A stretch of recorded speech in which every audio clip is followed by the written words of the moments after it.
माता पिता का सपना था बेटा पढ़ो लिखो, आगे बढ़ो, जॉब पाओ, शादी करो। तो ये सब चलता रहा। सब कुछ होने के बाद जैसे लगा कि हाँ कुछ अभी खाली खाली है, तो कई गुरुओं के पास गई 3-4, और वहां से कि ये मंत्र जपना है। जैसे अन्य लोगों को होता है कि संतुष्टि नहीं मिलती, वैसे मेरे साथ भी हुआ। तो जब मैं ऑफिस से लौटती थी तो मुझे रुलाई इतनी आती थी कि शाम सवेरे खाना बनाना, दिन भर अपना जॉब करना, और मैं रोते रोते लौटती थी। हेलमेट लगाए रहती थी, स्कूटी चलाती थी, रोती थी कि कैसे होगा जब जीवन में फुर्सत नहीं है ध्यान करने के लिए, तो होगा कैसे। फिर मोबाइल से खोजती रही। तो एक दिन संजोग से आत्मा की यात्रा मैंने देखा, तो उसमें बताया गया कि आपको उस तरह से पूजा पाठ नहीं करना है, ध्यान करना है। मैंने अवनी राय मैम जो आई हैं इनका वीडियो देखा, और सुवर्णा मैम जी का वीडियो देखा। यू फॉर एवर लोक संक्रांपा की जो बुक है, एक कोई पढ़े थे, एस्ट्रल ट्रेवल के बारे में मैंने सुना, देखा वीडियो में। तो मुझे बहुत इंटरेस्टिंग टॉपिक लगा कि ये तो बहुत अच्छा है कि एक जगह ध्यान में बैठे रहो या लेटे रहो, जाओ एस्ट्रल ट्रेवल कराओ। तो मैंने सोचा चलो अच्छा इस पर ट्राई करते हैं। मैंने ध्यान शुरू किया, आधा घंटा, मन तो बिना लगाम का घोड़ा है, इधर उधर भागता ही रहता है। तो शुरू किया तो आधे घंटे में लगभग 15 मिनट ध्यान लगता होगा, 15 मिनट तो इधर उधर चला जाता है। तो 15 मिनट के ध्यान से हफ्ते भर में मेरे घुटनों में बहुत दर्द होता था। वो घुटने का दर्द मेरा ठीक हो गया। तो मैंने सोचा कि मैंने तो उस परम चेतना से कहा नहीं कि मेरे घुटने का दर्द ठीक कर दो। मैं तो एस्ट्रल ट्रेवल करना चाहती थी, लेकिन ऐसा कैसे हो गया। मैं सोचने लगी उसको कि अगर फिजिकली इतना असर पड़ सकता है हमारे फिजिकल बॉडी पर, तो मेंटली कितना होगा। जिसको हम सोच रहे हैं, जिसको हम ध्यान में ला रहे हैं, शायद बहुत अच्छा होगा। तो मैंने इसको अपने पड़ोसी को बताया। एक मेरी देवरानी है, उनके तलुए में इतना दर्द होता था, सुबह खड़ी नहीं हो पाती थी। मैंने कहा कि ऐसा करो, देखो हो जाएगा आपका भी। तो वो भी जो है करने लगी। तो डॉक्टर बता रहे थे कि हड्डी बढ़ रही है, ऑपरेशन करवाना पड़ेगा। लेकिन हफ्ते भर के मेडिटेशन से, सांसों के ध्यान से उनका भी ठीक हुआ। और मेरी सगी सिस्टर है, उनको रात में सोए सोए ऐसा होता था कि टांस जिसको कहते हैं, नस चढ़ जाती थी। तो रात में नींद खुल जाती थी, इतना दर्द होता था। बैठकर आधे घंटे उसको इधर उधर तोड़ती थी, तब ठीक होता था। मैंने कहा सिस्टर ऐसा करो, ठीक हो जाएगा। उन्होंने भी किया, ठीक हो गया। मैंने 3 और मुझको लेकर 4 लोग तो ऐसे हैं कि जो केवल हफ्ते भर के मेडिटेशन से, मतलब बहुत कठिन बीमारी तो नहीं थी, लेकिन बीमारी तो थी ही, परेशान करने वाली थी, हफ्ते भर के मेडिटेशन से ठीक हो गया। तो बहुत बहुत धन्यवाद PSSM टीम का और हमारे पत्री जी का, महर्षि पितामह पत्री जी का, कि ऐसी टेक्निक बताए कि ना कि चलो नहाओ धो, अगरबत्ती जलाओ, फूल माला चढ़ाओ, कि चाहे जब सोते जागते, सांसें तो हमेशा चलती रहती हैं, कि हम इतना आसान, मतलब हमको ये मिल गया कि सोते जागते चाहे जब कर सकते हैं। जब भी हमको फुर्सत मिले आंख बंद करके बैठ जाओ, किसी सामान की जरूरत नहीं। तो यही मेरा अनुभव था। मैं चाहती हूँ अपने यहाँ भी धीरे धीरे, अभी तो ऐसा एस्ट्रल कुछ अनुभव नहीं हुआ, लेकिन फिजिकल तो बहुत फायदा हुआ। तो मैं सभी लोगों से यही निवेदन करूंगी कि सभी लोग इससे जुड़े। और मैं भी अपने क्षेत्र में सोच रही हूँ कि धीरे धीरे और लोगों को भी जोड़ूंगी। तो गांव में जब जैसे माता जी की मूर्ति होती है तो वहां बैठते हैं लोग, तो मैंने वहां भी ये बात कही कि आप लोग ऐसा करिए, तो इससे जितनी भी शारीरिक परेशानियां हैं सब दूर होंगी। लेकिन सब लोगों ने कहा कि अच्छा कोई आप सेंटर बनाइए, देखते हैं आपके साथ बैठेंगे। तो अभी चल रहा है, लेकिन चलेगा, कन्फर्म है, निश्चित है। तो निवेदन है कि सभी लोग सांसों पर ध्यान लगाएं और अपनी परेशानियों से मुक्त हो जाएं। धन्यवाद। बहुत बहुत धन्यवाद। अपना अनुभव एक इसमें मैं यही कहूंगी कि डेडिकेशन के साथ जो उन्हें अनुभव सुनाया है उसके लिए बहुत बहुत धन्यवाद। यस, तालियां तो बनती हैं। तो तालियों में हमारे ही चक्र जो है ना क्लियर होंगे, तो तालियां तो वैसे ही बजा दो खुद सोच के कि यार अपना ही फायदा है। जोरदार तालियां होनी चाहिए, उनको भी लगे कि हाँ मेरे कहने पे तालियां बजी थी। Thank you. अब मैं एक बहुत सुंदर सी, बहुत प्यारी सी, नाजुक सी सौम्या को बुलाना चाहूंगी। इस उम्र में उसके अनुभव को सुनने का आनंद ही कुछ और है, तो ध्यान से सुनिएगा। मैं मंच पर सौम्या को आमंत्रित करती हूँ। सौम्या।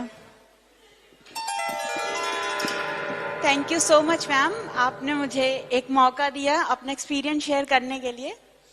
तो मेरे लिए ध्यान का मतलब है अंतरात्मा से जुड़ना।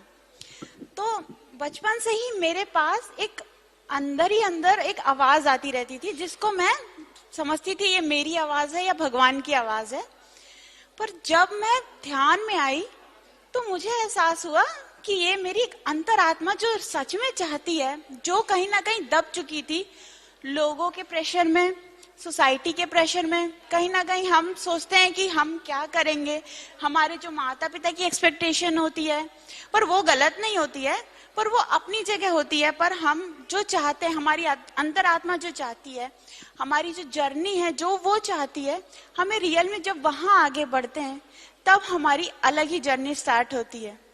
तो जब एक कोई भी इंसान होता है, जब वो स्कूल में पढ़ता है या कॉलेजेस में पढ़ता है, तो वो एक पीयर प्रेशर में होता है, सोसाइटी के प्रेशर में होता है कि अब मुझे इतने नंबर लाने हैं, अब मुझे इतना आगे बढ़ना है, फिर ये नौकरी करनी है, या फिर इतने पैसे कमाने हैं। इसी में पूरी लाइफ आगे बढ़ जाती है। मुझे इतनी उम्र में शादी कर लेनी है, फिर इतनी उम्र में बच्चे कर लेने हैं, और आगे आगे बढ़ते बढ़ते कब जिंदगी खत्म हो गई, कब क्या हो गया, हमको कुछ पता ही नहीं लगता है। बट मुझे कहीं ना कहीं मुझे भगवान की, अंतरात्मा की बहुत अपने अंदर एक दया में, एक भावना, आशीर्वाद महसूस होता है कि उनकी वजह से मैं ध्यान में आई। संगीता मैम के थ्रू उन्होंने मुझे इंट्रोड्यूस कराया ध्यान में, और उसके बाद सब कुछ मेरी जिंदगी में मैजिकल हो गया। जैसे ही मैंने अपने अंतरात्मा की आवाज सुनी, सडनली चीजें एक मैजिक की तरह मेरे पास सारे संदेश आने लगे, और उसको मैं सुनती रही, और मेरी जिंदगी में धीरे धीरे ट्रांसफॉर्मेशन होने लगे। बट ठीक है, चीजें चलती रहती हैं, और थोड़े थोड़े डाउनफॉल बीच में आते हैं, बट ध्यान में आने के बाद चीजें वो भी ठीक हो जाती हैं। तो मेरे ख्याल से आप सबको धीरे धीरे ट्रांसफॉर्मेशन महसूस होगा, और अभी भी हो ही रहा होगा। आप जब कनेक्ट करते होंगे अपने रियल सेल्फ से, तो काफी अच्छा लगता होगा। तो thank you ma'am, and thank you everyone.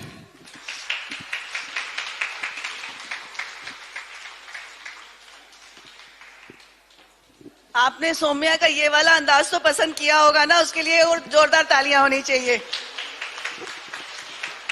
जब हम मासूमियत के साथ ध्यान को स्वीकार करते हैं, और स्वीकार करने के बाद जो हमारी इंट्यूटिव मैसेज है, इंट्यूटिव विजडम है, उसको एक्सेप्ट करने लगते हैं। आप लोगों में से कई लोगों के साथ हुआ होगा कि ध्यान में आपको कुछ ऐसी बात इंट्यूशन में आती है कि ऐसा करना है या ऐसा होना चाहिए। तो सबसे बड़ा संदेश होता है, ध्यान में कोई भी बात फालतू नहीं होती। आपको ध्यान में कोई बात याद आती है, या ध्यान में आपको लगता है कि आपको ये करना चाहिए, उस चीज पे ध्यान देना चाहिए, आप उसको यूनिवर्स का मैसेज समझ के एक्सेप्ट कीजिए। अवनी मैम, मैं सही कह रही हूं ना?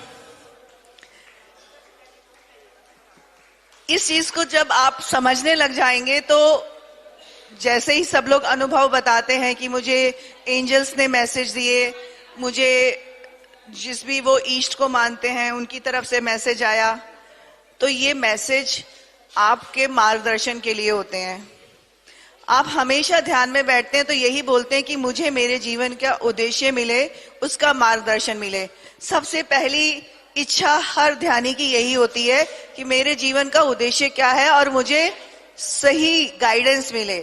तो ये जो ध्यान में आपके अनुभव होते हैं, या ध्यान में जो आपको इंट्यूशन आती है, या कई बार आप ध्यान में नहीं होते तो भी एक स्ट्रांग इंट्यूशन होती है, वो अंदर से एक बार नहीं 2 बार 3 बार होती है। अगर आप उसको मान लेते हैं तो वो आपके जीवन का मार्गदर्शन है, और नहीं मानते हैं तो धीरे धीरे जो ये इंट्यूशन डेवलप होने लगती है ये बंद हो जाती है। ये मेरा खुद का एक्सपीरियंस है। मुझे मैसेज के लिए मैंने ध्यान में बैठ के बोला कि मुझे मैसेज चाहिए, मुझे मिला और मैंने उस पर ध्यान नहीं दिया, उसके बाद उस तरफ से आवाज नहीं आ रही।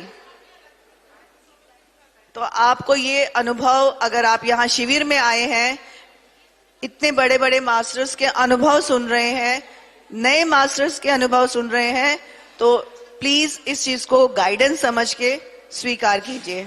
अब मैं आगे बुलाना चाहूंगी काशी टीम से पूनम अग्रही को। पूनम जी आप यहाँ पर हैं, प्लीज आप अपना आके प्रेजेंटेशन एक्सपीरियंस अपने सुंदर शब्दों के साथ देंगे। तालियां इनके लिए। आत्मवंदन सभी लोगों को।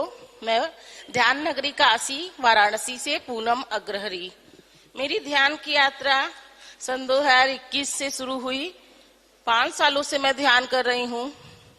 जैसा कि सबके साथ चैलेंज होते हैं, वैसे मेरे साथ भी बहुत सारे चैलेंज थे, लेकिन मैं दिन प्रतिदिन ध्यान को करती रही और अपने ध्यान को बढ़ाती रही, और सारे चैलेंजेस मेरे अपने आप धीरे धीरे ठीक होते चले गए, एक के बाद एक। और हमारा पहले हम नॉनवेज खाते थे, लेकिन जब हम ध्यान से जुड़े सभी शाकाहारी बन गए। हमारे फैमिली मेंबर में जितने मेंबर हैं सभी ध्यान कर रहे हैं, हमारे हस्बैंड, हम, और ध्यान से ही आगे बढ़ते जा रहे हैं। हम ग्रुप मेडिटेशन, पूर्णिमा ध्यान और सामूहिक ध्यान हम वीकली किसी न किसी एक मास्टर्स के घर करते रहते हैं, और ध्यान प्रचार हम कर रहे हैं और इसी में आगे बढ़ रहे हैं। और इस ध्यान के अनुभव से सभी को जागृत भी कर रहे हैं कि लोग ध्यान से सीखें। और हम लोगों ने एक संकल्प लिया है कि हर घर को ध्यान सिखाना है और हर घर तक ध्यान को पहुंचाना है। इसी के साथ मैं अपने शब्दों को विराम देती हूँ। धन्यवाद। आप सभी लोगों ने मुझे इतने प्यार से सुना, धन्यवाद।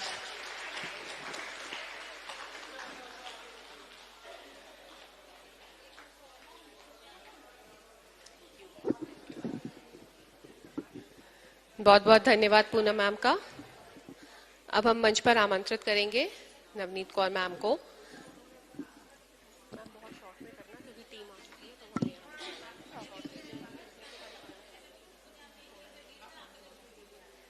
Hello everyone, I am from Qatar. Navneet Kaur is my name. और मैं यहाँ पर अपने पेरेंट्स के यहाँ आई हुई हूँ। मेरे पेरेंट्स, मैं born and brought up Lucknow से हुई हूँ। मैं शॉर्ट में बताती हूँ कि जैसे पत्री जी कहते हैं, you create your own destiny. मेरी लाइफ उसी पे बेस्ड है। मैं एक मिडिल परिवार में थी, जॉइंट फैमिली में थी, और मुझे याद है मैं 1994 में मेरे पापा ने मुझे बोला, जिस दिन मिस यूनिवर्स बनी थी सुष्मिता सेन, उस दिन मेरे पापा ने मुझे बोला, हम लोग ग्रुप में बैठे हुए थे जॉइंट फैमिली में, मेरी कज़न थी, मैं थी, मेरी सिस्टर थी, तो पापा ने बोला कि तुम लोग ध्यान क्यों नहीं करते हो, ध्यान से बहुत कुछ हासिल किया जा सकता है। तो मैंने कहा, मेरी कज़न ने कहा, क्या हम मिस इंडिया बन सकते हैं, मिस यूनिवर्स बन सकते हैं? तो मेरे पापा ने कहा, हाँ तुम लोग मिस यूनिवर्स, मिस इंडिया कुछ भी बन सकते हो, जो तुम चाहो। और फिर हम लोग वहीं से 1998 से मैंने मेडिटेशन स्टार्ट किया। तो मैंने पूछा कितनी देर मेडिटेशन करना होगा, तो उन्होंने कहा सिर्फ 10 मिनट इतना चलेगा। तो मैं रात में सोने से पहले 5-10 मिनट जितना होता था, उस टाइम पापा कहते थे यहाँ पर ध्यान करो, तो हम कंसंट्रेट करके तो ये ऐसे ही किया। और धीरे धीरे जो भी मैं चाहती थी वैसे वैसे मेरी लाइफ में मैं मैनिफेस्ट करती गई। एक टाइम तो ऐसा है कि मतलब शादी हुई तो भी जो मैं ड्राइंग्स बनाती थी, पहाड़ और वो सब, नदी का किनारा, तो वैसे ही मुझे वहाँ पर एक कॉटेज, तो वैसे ही मैं जब गई उड़ीसा शादी होकर के, तो वहाँ पर वही सीन था, पेड़ थे, पहाड़ था, वहाँ नदी थी बगल में, और 5 मिनट का रास्ता था मेरे घर से और मैं वहां पर एंजॉय करी थी। फिर मेरा मन था कि मैं फॉरेन कंट्री में जाके रहूं, मैं यहाँ क्यों रह रही हूँ। तो मैं अपने हस्बैंड से कहती थी, because he is a engineer, तो उनको अपने ऊपर बिल्कुल कॉन्फिडेंस नहीं था, लेकिन मैं कहती थी, वो कहते थे कि मैं कहाँ ऐसे जाऊंगा, मैं तो यहाँ बैठा हुआ हीराकुंड में हैं। तो मैंने कहा कोई नहीं, आप हम लोग जाएंगे। और मन में मैं सोचती थी इट टेक्स 6 years, बट मैं और मेरे हस्बैंड हम सब फॉरेन कंट्री गए और वहीं पर अभी 2010 से मैं लगातार वहीं पर रह रही हूँ। और जो मैंने मैनिफेस्ट किया, जो मैंने ध्यान कर करके ऊर्जा जो गेन हुई, वो सब मैंने क्रिएट किया है अपनी लाइफ में। और इतने एक्सपीरियंसेस हुए कि एक विचित्र ही दुनिया थी, जिसे कहते हैं ना मैजिकल दुनिया। मेरी दुनिया सिर्फ मैजिकल थी। मैंने ये चीज 2018 में रियलाइज की, जब मैंने अपने पूरी जर्नी को पलट के देखा कि यार मैं जो भी चाहती हूँ वो हो जाता है, ऐसा क्यों है। तब मैंने रीजंस पूछे, हु एम आई। तो मुझे पास्ट लाइफ भी ऐसे ही बैठे बैठे ड्राइंग रूम में मैंने पूछा हु एम आई, और वहीं पर मैं सो गई। और सोने के बाद मुझे पास्ट लाइफ भी दिखा दी उन्होंने। उस मास्टर्स आपको हमेशा चेस करते हैं।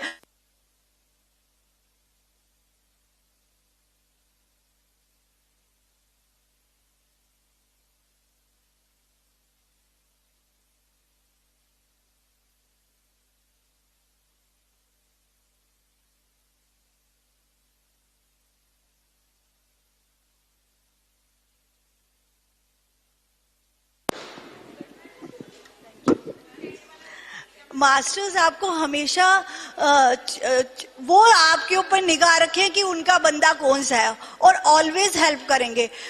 मुझे बहुत एक अच्छा, और वो इतना अच्छा एक्सपीरियंस है मेरा कि एक्चुअली जॉइंट फैमिली में थी, तो मेरा वरांडा थोड़ा ऊंचा होता है, वहां पर मैं हमेशा स्कूटी रखती थी। और मैं एज अ फ्रेंड उनसे बात करती थी कि बाबा जी मेरा ये काम कर दो, बाबा जी ये कर दो, तो वो कर देते थे। और एक दिन क्या हुआ, स्कूटी में चला रही थी और वहां पर हमेशा बारिश जब होती थी तो मैं स्किड कर जाती थी मेरी गाड़ी। तो मैंने उनसे कहा कि बाबा जी अभी तो कोई हेल्प करने के लिए है नहीं, अब मैं कैसे करूंगी। मैंने अपनी सिस्टर से कहा हेल्प कर दे या धक्का मार दे, तो उसने कहा मेरे पास टाइम नहीं है, कजन्स भी नहीं थे, कोई भी नहीं था। तो मैंने कहा चलो ठीक है। फिर मैं अकेले ही बात करते करते मैंने कहा बाबा जी बताओ मैं क्या करूं। और जैसे ही मैंने ऐसे जिस हल्के से होल्ड की हुई थी अपनी स्कूटी, सडनली पीछे से इतनी कस के धक्का लगा और मेरी स्कूटी 3 फीट ऊपर ढाल। मैं सोची यार कौन आ गया, बैक पीछे मुड़ के देखा मैंने देखा अरे कोई भी नहीं है। बट मुझे फियर नहीं हुआ, मुझे डर नहीं लगा। मुझे मालूम चल गया कि मास्टर्स है मेरे साथ। उन्होंने उस वक्त पहली बार बताया कि आप अपने ध्यान की ऊर्जा के साथ चलते रहो और हम तुम्हारे साथ तुम्हें सपोर्ट करते रहेंगे। ये मेरा फर्स्ट एक्सपीरियंस है, बहुत सॉलिड। कुंडली वुंडली ये सब बहुत सारे एक्सपीरियंसेस होते रहते हैं लाइफ में। Actually I am a silent worker. मैं कभी किसी प्लेटफॉर्म में आई नहीं। मैं 2020 से जुड़ी हुई हूँ, 2020 से जुड़ी हुई हूँ पितामा पत्री जी से बाय यूट्यूब। बट स्टिल आज तक कभी किसी प्लेटफॉर्म पे मैंने कभी इंटरव्यू नहीं दिया। यूनिवर्स का यही था। उसके बाद मुझे एक चीज समझ में आया जो अपनी लाइफ से, कि आपको बहुत चीजें पता होती हैं, आपको रिद्धियां सिद्धियां हासिल हो जाती है और ये नॉर्मल सी बात है, लेकिन आपको उसके अलावा उसको यूज करने की विजडम होनी चाहिए। ये चीज मैंने प्लेटफॉर्म पितामा पत्री जी के प्लेटफॉर्म पे आके PSSM से सुना, सीखा, विजडम्स ली। तब मुझे समझ में आया कि मेरे साथ जो मिरेकल्स हो रहे थे, मेरे साथ जो चमत्कार हो रहे थे और जो मैं बोलती थी वो सिद्ध कैसे हो जाता था, ये सब बातों का आंसर्स मुझे फटाफट मिलने लगे। तो मैंने ये भी मांगा था कि मुझे ऐसी प्लेटफॉर्म से जोड़ो जहाँ एक्चुअल में रियल विजडम हो। क्योंकि मुझे कई लोग कहते थे कतर में भी कि ब्रह्म कुमारी सेंटर चली जा, ये चली जा, वो चली जा। क्योंकि हम लोग सिख परिवार से तो अक्सर ही हम लोग इधर उधर नहीं भटकते। हमने कहा नहीं मैं नहीं जाऊंगी। लेकिन जैसे ही मैं पितामा पत्री जी से जुड़ी हूँ, मुझे सारे आंसर्स मिल गए। मेरी जो भटकन थी मन की वो वहीं शांत हो गई। और thank you so much PSSM, thank you so much Deepti Nandela ji, जिन्होंने JDTP के फॉर्म्स निकाले and that was drastic change. सबकी लाइफ में चेंज हुआ है जब से ये PMC हिंदी आया है. Thank you so much. Love you all and be in oneness. Don't forget that. हम वननेस में हमें रहना है, चाहे जो हो जाए. अगर कोई कहता है, कोई डिवीजन की बात करता है किसी की, अरे वैसा वैसा नहीं, वननेस में रहना, क्योंकि हम पितामह जी की फौज है. Remember that. Thank you. Love you all.